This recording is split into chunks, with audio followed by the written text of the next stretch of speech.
வணக்கம். இன்றைக்கி பார்த்தீங்கன்னா எக்கனாமிக்ஸில் ஒரு 2 கொஸ்டின்ஸ் பார்க்க போகிறோம். ஃபஸ்ட்டு கூற்று என்ன கொடுக்குறாங்க அப்படின்னா, சரியான கூற்றை தேர்வு செய்க. அப்போ ஃபஸ்ட்டு என்ன கொடுக்குறாங்க அப்படின்னா, 4இல் 2 பகுதி ஊரக குடும்பங்களில் கடலில் மூழ்கி உள்ளன. ஸோ ஊரக குடும்பங்களில் கடலில் மூழ்கியதெல்லாம் கரெக்டு தான். ஆனால் 4ல் 2 பங்கு அப்படிங்கிறது தவறான கூற்று. 4ல் 3, அப்போ இந்த கூற்று தவறானது.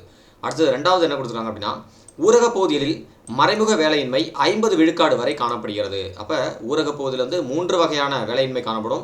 அதில் மறைமுக வேலையின்மையும் ஒன்று உண்டு தான். ஆனால் பார்த்தீங்கன்னா 50 விழுக்காடு அப்படிங்கிறது தவறானது. ஸோ 25லிருந்து 30 விழுக்காடு வரை தான் காணப்படுது ஊரக பகுதியில் மறைமுக வேலையின்மை. அப்போ சரியான கூற்றை தேர்வு செய்க அப்படின்னு பார்த்தீங்கன்னா இங்கே சரியான கூற்றே இல்லை. அப்போ இரண்டும் தவறு அப்படிங்கிற கூற்று தான். ஆப்ஷன் டி தான் கரெக்டு. அடுத்தது 2வது கொஸ்டின் பார்த்தீங்கன்னா, 2011ஆம் ஆண்டின் கணக்கின்படி மொத்த மக்கள் தொகையில் ஊரகத்தில் வாழும் மக்கள் தொகையின் விழுக்காடு எவ்வளோதுன்னு கேட்டிருக்காங்க. ஸோ ரொம்ப முக்கியமானது 60 விழுக்காடு. So thank you.